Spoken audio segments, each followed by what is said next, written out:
Welcome to Founders Future, a podcast powered by Closers.io, where we dive into the journeys of innovative entrepreneurs and explore the road ahead of them and their companies.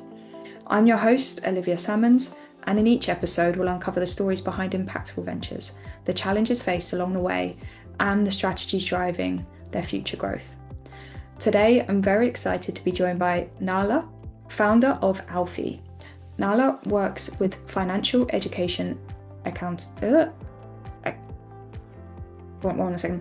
works to make financial education accessible, helping individuals build confidence with money, understanding investment, and taking control of their financial future. Her work highlights how financial literacy isn't just about numbers, but it's about empowering independency and creating opportunities. Naeela, welcome to Founders Future. Thank you so much for joining me here today. I appreciate the welcome and thank you for the introduction. No, it's a pleasure to have you here and I appreciate your time. And I'm very much excited to dive in and learn a little bit more about your journey. So, Naeela, with all of my guests, I do actually like to start at the beginning. So if you don't mind briefly taking me back to what it was you were doing before you started Alfie, and then from there, what was the motivation behind it? Of course. So before launching my business, my background was in computer science, with a focus on business and cybersecurity. So I was well on my way to become the CIO in multinational companies at Toyota and CRI Canada. And at some point I decided that I will start this journey of financial freedom for myself, which is to take on the entrepreneurial pathway. With anything when it comes to entrepreneurship, we realized that it has its ups and downs. So I started my journey very quickly in the D2C space where I was focused on bringing products and visions to life. And that's where I began my journey as a brand owner. And I made my way all the way from 0 to 23 million in annual sales. After that, I've realized that there are very similar challenges that I was facing at the time when I started as a brand owner. I started seeing that similarities happen with other founders in that space, where they were getting pulled into an agency setting and they were not getting the financial freedom that they were looking for through these platforms. In fact, they were getting stuck in a situation where more they sold on different platforms, more they were going in debt. So that's where I came in to say, how do I help these brands flourish and how do I help them move in this space? And that's how Alfie came into existence. We are a boutique Amazon agency. We solely work with brands that are in 1 million to 10 million frame and above. And our goal is to help them and we become an extension of them. Each brand becomes a goal of ours to really make them profitable and go back to the basics, which is the freedom that they first started the thought process with. And then they are now heading towards that direction. It's a long-winded answer to your question.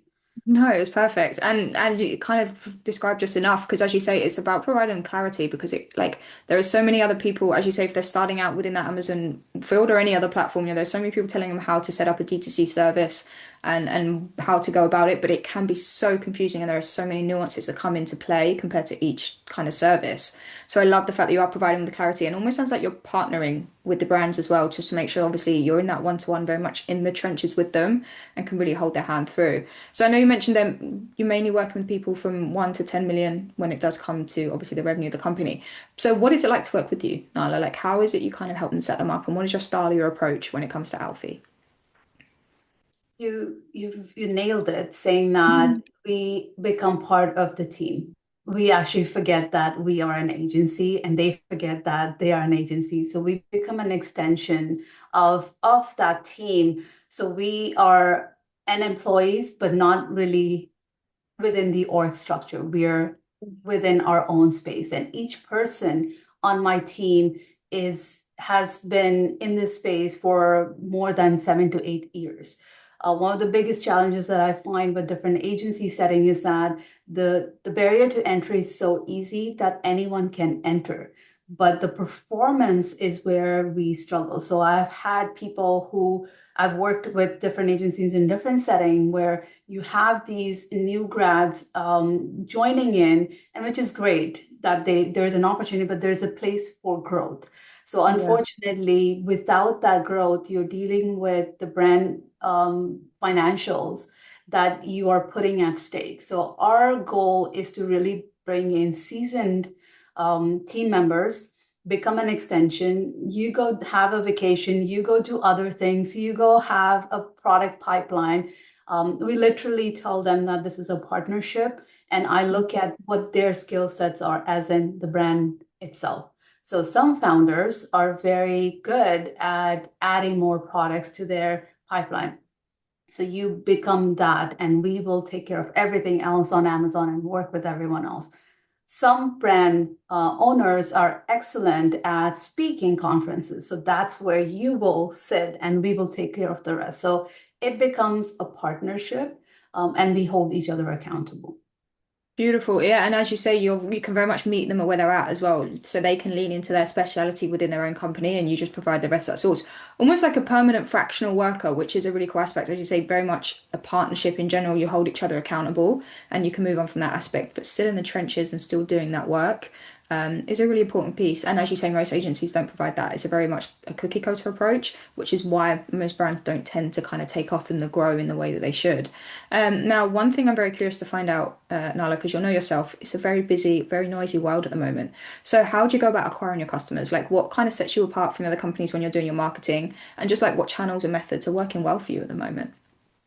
That's such an excellent question because the barrier to entry is, as I mentioned earlier as well, is so easy that you get a pool of talent in the market, ranging from low end to very high end. Yeah. We are not there yet either, but we have gotten better, and that's where all the effort, from my perspective, is going in, is to echo the difference that we can make in a brand owners and brand founders life by having that kind of partnership. So our right now is through word of mouth, our acquisition channel, but we are dipping into the outbound, and we're also dipping into authority space.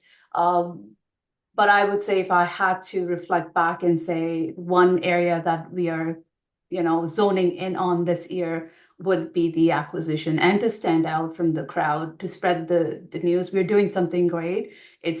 It's multiplying that communication to everyone and getting past that, noise in the world. Yeah.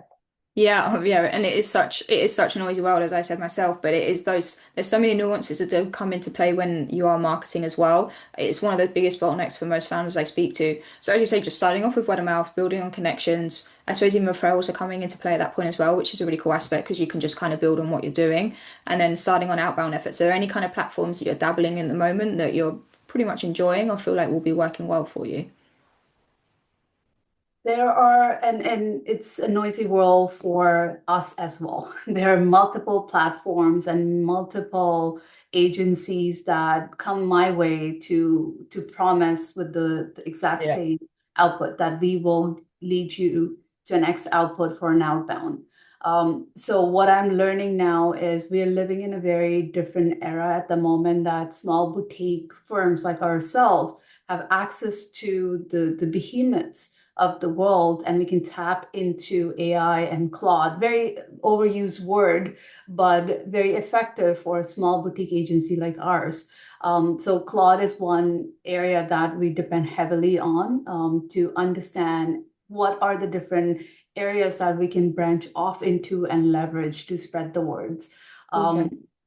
and then really understanding where are our ICPs hanging out, where are they actually, they are not necessarily just on TikTok just browsing. They might be, but they will not sign a deal in my space based on a TikTok video. So really honing in on the Yeah. actual marketing channel and being present where they are to solve the problem that they actually need help with.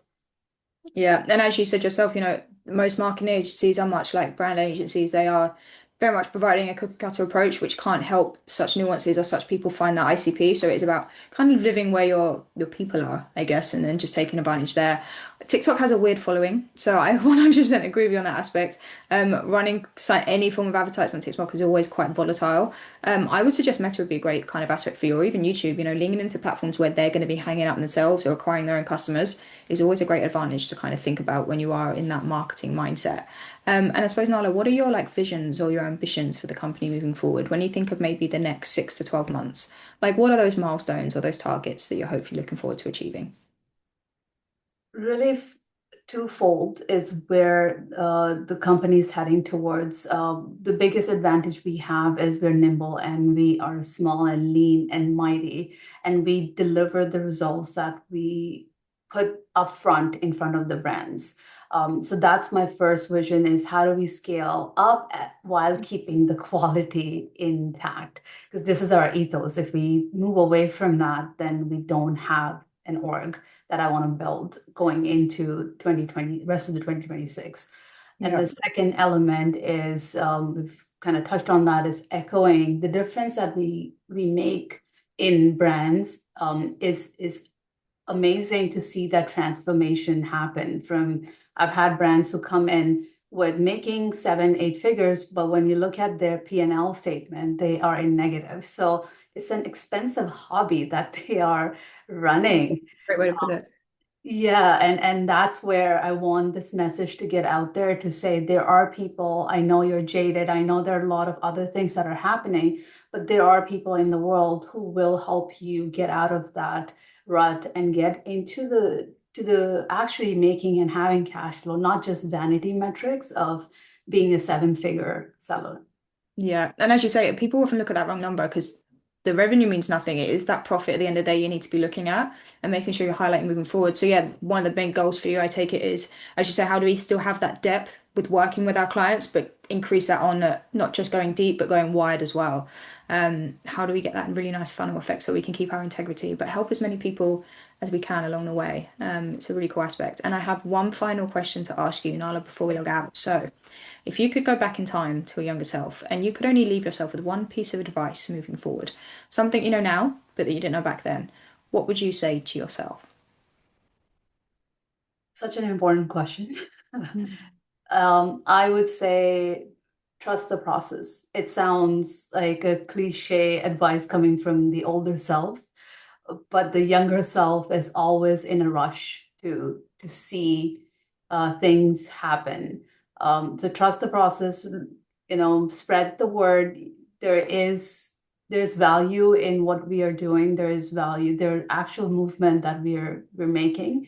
We need to sit in the quiet, which is not a common thing right now, and even when going back a few years for me. Yeah. As you say, it can be a little bit uncomfortable in that silence, but we will get out of the tunnel eventually. And thank you so much for joining me today and for sharing your incredible journey and insight with us. Where can our listeners reach out best to work with you or connect with you if they would like to do so? You can reach out to me on LinkedIn, and also on our website. I'll leave the details with you. I do write a lot on LinkedIn. This is honest journey as I'm building my second brand as well. The reason I do that is because I want to be in the know and in the trenches, and be able to replicate for the brand. So feel free to reach out to me, and I'm here. Beautiful stuff. And thank you again for joining me. I really appreciate your time today. And to our listeners, if you enjoyed today's episode, please be sure to go and check out Naeela. Drop her a message, as you said, on LinkedIn, and please check out their website. I'm sure she'd love to hear from everybody. And do not forget to subscribe to Founders Future via wherever you listen to your favourite podcasts.